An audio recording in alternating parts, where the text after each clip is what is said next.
Number 1. I've been a cop for a while now, and this is one of the calls that still haunts me.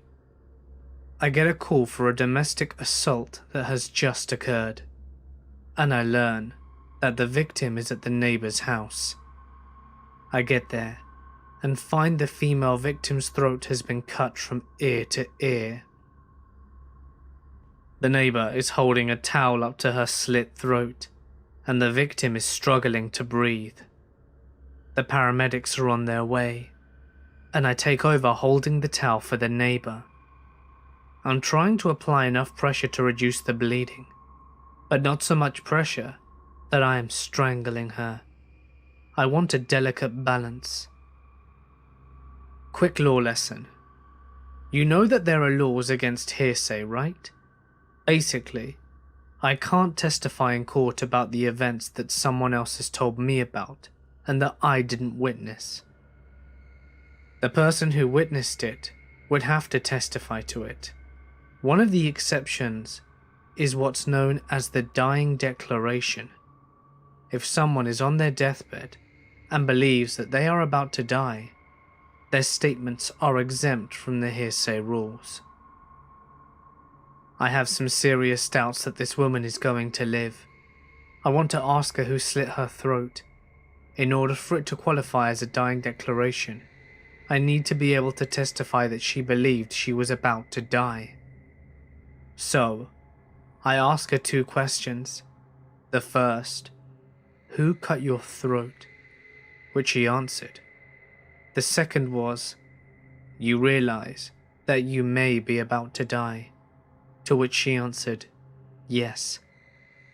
Our eyes locked, and I still remember the emptiness in her eyes. Within a few minutes, the medics showed up, and my partner and I went next door to look for the suspect. The door was ajar, and we could hear a baby screaming upstairs. We went in with guns drawn, and a metallic smell of blood was overpowering. We made our way upstairs, past smeared bloody handprints on the walls, and found the child. He was unharmed, and the suspect was long gone. Thanks to the excellent performance of the medical staff, the victim survived. I met with her a couple of weeks later, and I was apprehensive to speak to her again. I had basically looked at her and told her that she was going to die. When she opened the door, I could tell that she didn't recognize me. She had very little memory of what happened after she was assaulted. I told her who I was, and she hugged me, crying, and thanked me for saving her life. The suspect ended up pleading guilty, so I never had to testify as to what the victim had told me that night. It still haunts me to this day. Number 2. I am not a cop, but my coworker's father is, and he hit me with a whopper of a story once. For some background, I live in Austin, and all these occurrences were with the Austin Police Department and happened in 1978. An APD officer had pulled over a blue Mustang for not having a rear license plate. A man and a woman are inside. The officer tries to run the couple through dispatch, but the system is down, so he lets them go with a citation. After letting them go, however, dispatch lets him know that the man has an outstanding warrant. The officer pulls the couple over again and approaches the man. David Lee Powell knew that his arrest was imminent. Crawling into the back seat, he loaded his AK-47 and opened fire as the police officer approached. Mortally wounded, the officer called for backup before dying on the side of the road. Officer Villegas, my co-worker's father, hears on the radio that an officer is down only 8 blocks away and takes off straight for where he thinks the killer is heading. the highway. Before he arrives, however, he finds a blue Mustang in an apartment complex lot with its lights off, cruising at a really low speed. He peels into the parking lot, blocking the only exit, and calls for backup.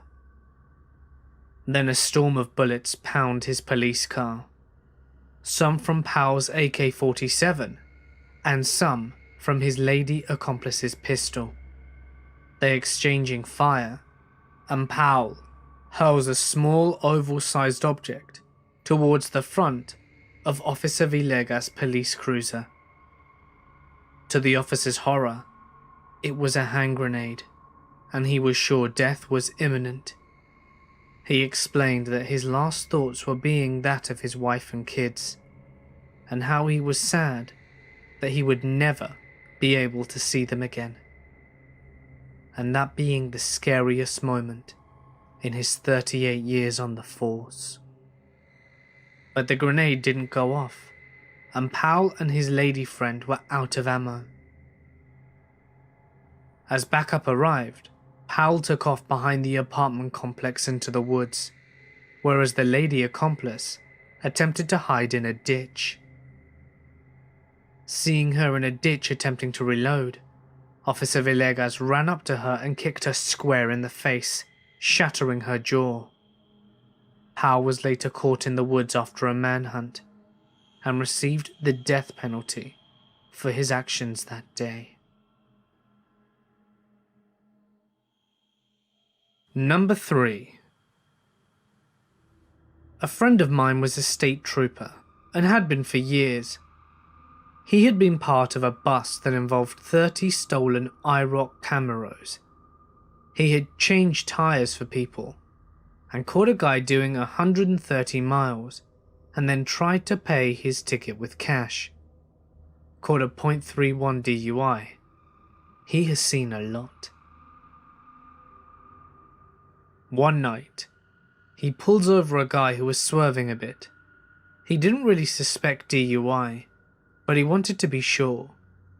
He pulls him over and calls in the plates and goes to talk to the guy to get his license.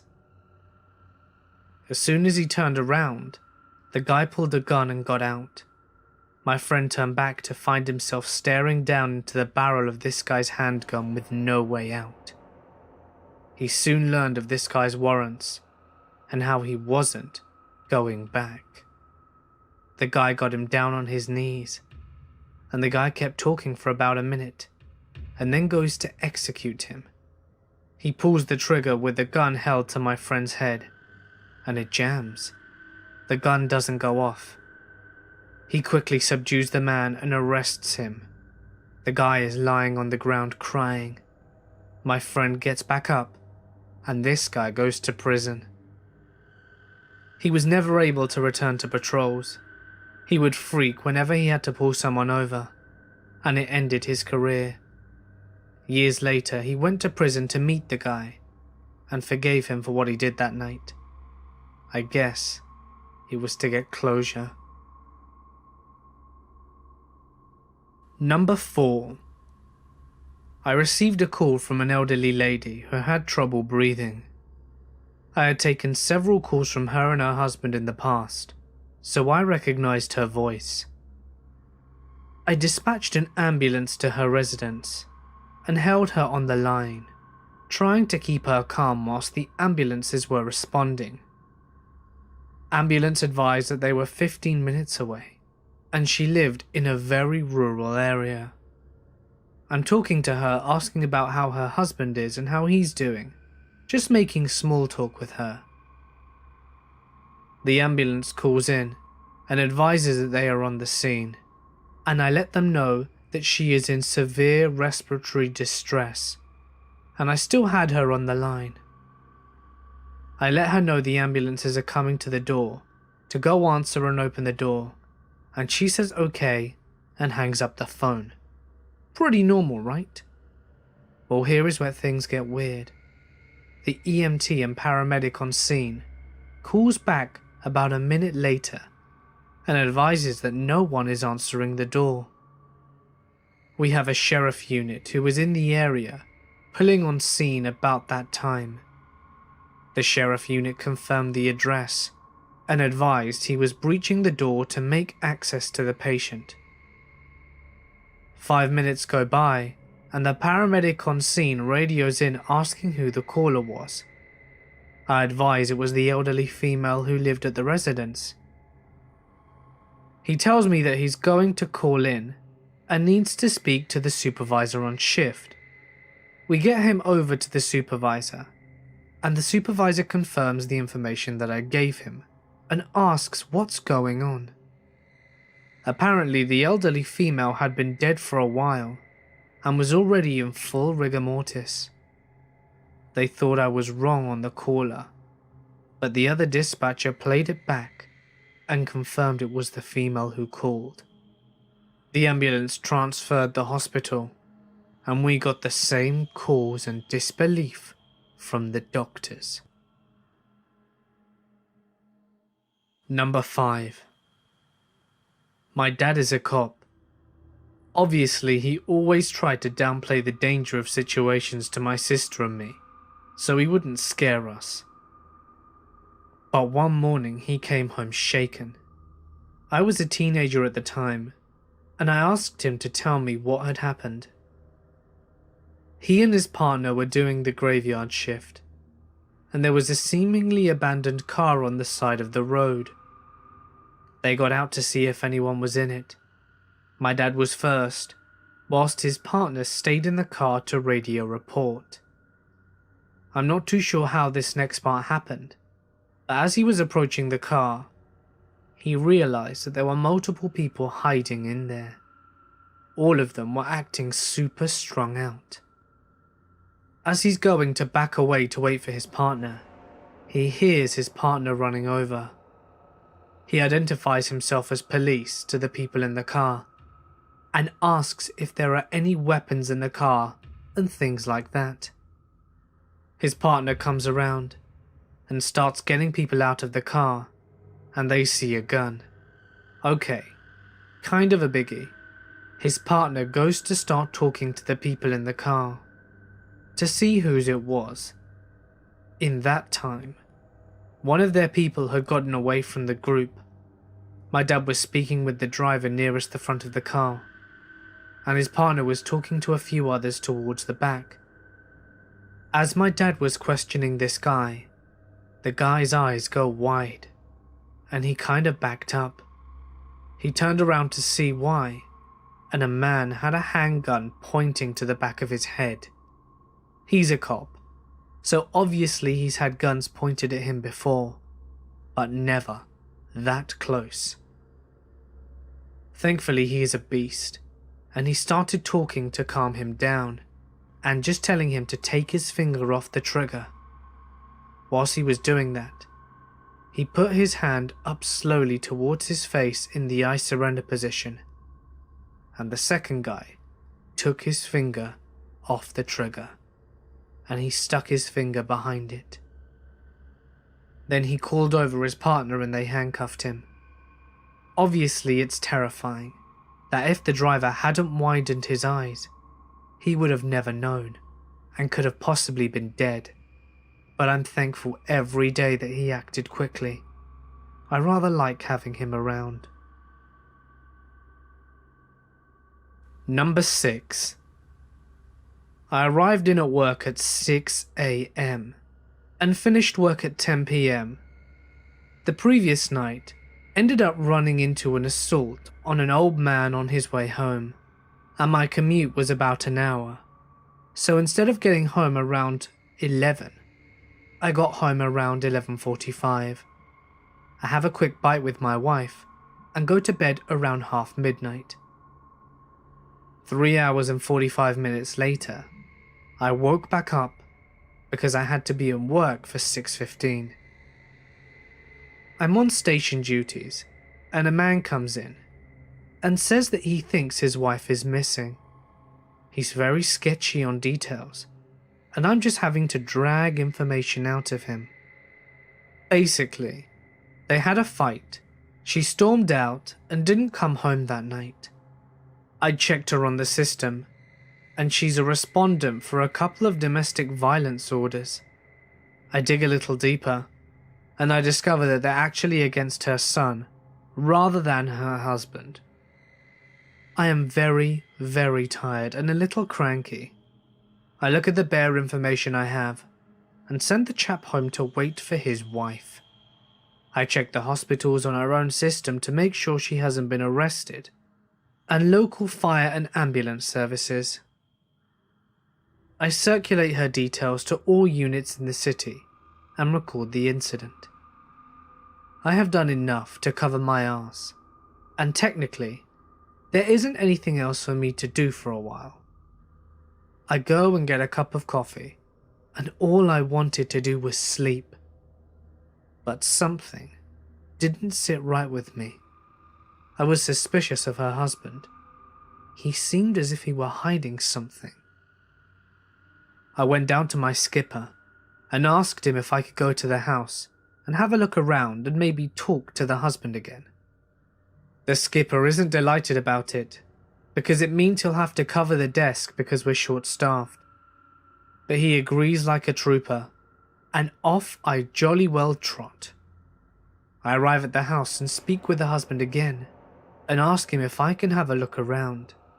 There may be something that might shed some light on where she may have gone.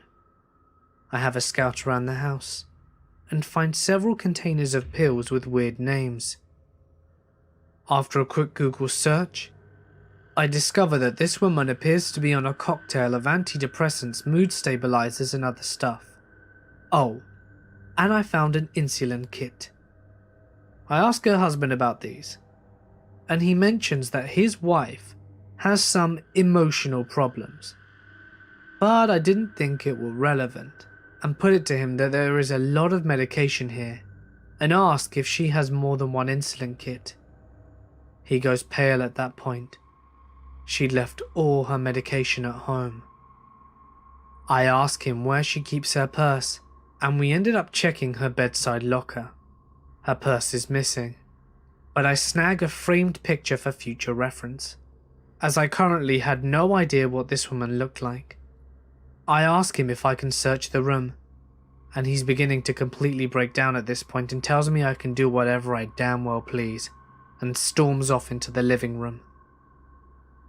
I am feeling distinctly queasy at this point, to say nothing of a banging headache from sleep deprivation. I don't find any suspicious holes in the wardrobe where she may have taken clothes, or any secret stashes of drugs or cash. I don't know what possessed me to do it, but I search the bed. I turn over his pillow, and there's a note underneath it. It's a suicide note, explaining in no uncertain terms that she is intending to end her own life, and that she can't go on, and that she's sorry for being a burden. I radio the station and update them.